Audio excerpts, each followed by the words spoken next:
Do you want more success, more growth, more results?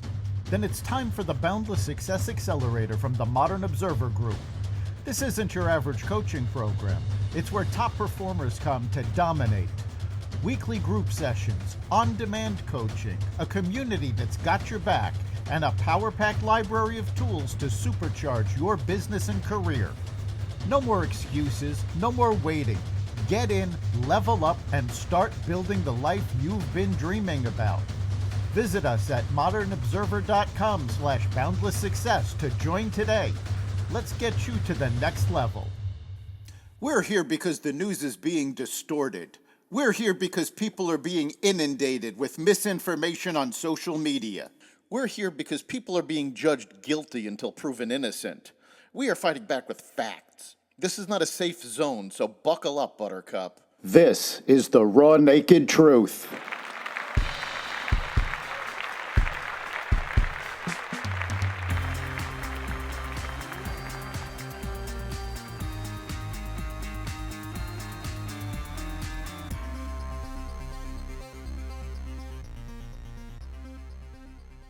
Wildfires rage in California. Congress passes the Laken Riley Act. Another company rolls back DEI and more. Welcome to the Raw Naked Truth. I'm your host, Eric Laken, and here's the news you need to know. Southern California has been issued a red flag weather warning amid fast-moving wildfires that could affect as many as 19 million people. On Tuesday, a windstorm began sweeping the Golden State, which the National Weather Service described as life-threatening and destructive. About 30,000 residents were forced to evacuate, including people in Los Angeles' wealthy Pacific Palisades area, as a fire fanned by winds of up to 100 miles per hour burned through hundreds of acres of land.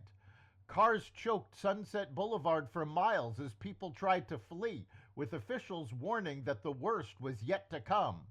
The rampaging winds are expected to last until later today and possibly longer. The Laken Riley Act passed the House of Representatives on Tuesday afternoon, the first piece of federal legislation approved by the 119th Congress after the House agreed to its rules for the term. All voting Republicans supported the bill, along with 48 Democrats, more than the total left-wing lawmakers who voted for it last year. It passed on a 264 to 159 margin and will now be sent to the Senate. The bill is named after a nursing student who was killed by an illegal immigrant while jogging on the University of Georgia's campus. The bill would require federal immigration authorities to detain illegal immigrants found guilty of theft-related crimes. It would also allow states to sue the Department of Homeland Security for harm caused to their citizens because of illegal immigration. The Israel-Lebanon ceasefire that calmed months of cross-border bloodshed is being strained as the two sides accuse each other of violations and the U.S. races to make sure the deal holds. Israel still has troops on the ground in Lebanon and has continued to regularly strike Hezbollah infrastructure and weapons depots. In a complaint to the United Nations Security Council, Lebanon accused Israel of some 800 land and air attacks since the ceasefire came into effect on November 27th.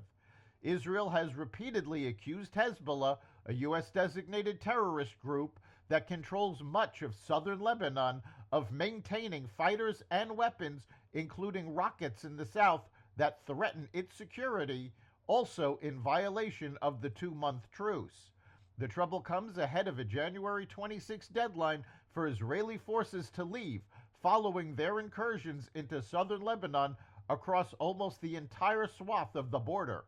Under the terms of the truce, the U.S.-backed Lebanese military is to move in as Israel leaves and work with UN peacekeepers to keep the area clear of the Hezbollah militia. President-elect Trump on Tuesday announced that a company based in the United Arab Emirates will invest $20 billion to build data centers in several Midwest and Sunbelt states. Trump spoke to the press at his Mar-a-Lago resort in Florida, where he was joined by Hussein Sajewani, the founder and chairman of DAMAC, an investment and property development company based in Dubai. I'm thrilled to announce today that Damak will be investing at least $20 billion over a very short period of time into the United States, and they may go double or even somewhat more than double that amount of money. That's a great thing, Trump said. The first phase of the data center project will be in Texas, Arizona, Oklahoma, Louisiana, Ohio, Illinois, Michigan, and Indiana, Trump said. President-elect Trump also railed against regulations enacted by President Biden on his way out of office, vowing on Tuesday to reverse those policies when he assumes office later this month. At the news conference in Mar-a-Lago, Trump derided Biden's pledge to have a smooth transition as just talk, pointing to a series of last-minute executive orders Biden announced before he leaves the White House. On Monday, Biden placed a permanent ban on new oil and gas drilling across U.S. coastal and offshore waters in an area that spans about 265 million acres. The Biden administration also announced new standards for gas water heaters that Trump criticized as even worse than the oil drilling ban. One other thing he did yesterday, which in many ways was worse. It's hard to believe it can be worse. He wants all gas heaters out of your homes and apartments. He wants them to be replaced by essentially electric heaters. I don't know what it is with electric. This guy loves electric, Trump said. We're going to be ending the electric car mandate, he added, as he bounced from criticizing Biden's support for green energy to extolling the virtues of gas heaters and showers without water flow restrictors.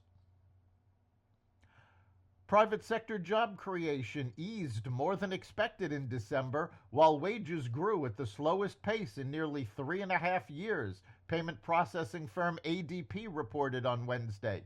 Companies added a seasonally adjusted 122,000 jobs for the month, down from 146,000 additions in November and less than the Dow Jones consensus forecast for 136,000. It was the smallest increase since August.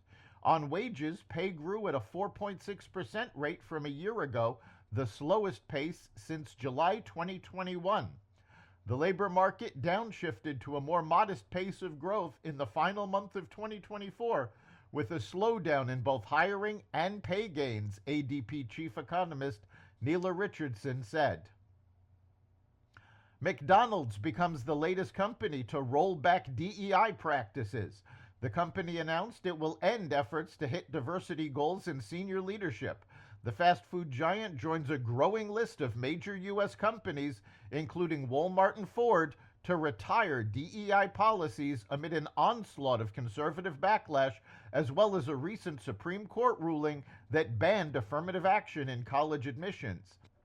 Anti-DEI activist Robbie Starbuck celebrated the news, calling it our first corporate flip of 2025. That's the Raw Naked Truth. You can catch every episode of The Raw Naked Truth at xvadio.com, the Apple Podcasts app, YouTube, Rumble, Spotify, iHeartRadio, Audible, Amazon Music, and other platforms that respect freedom of speech. We'll see you next time.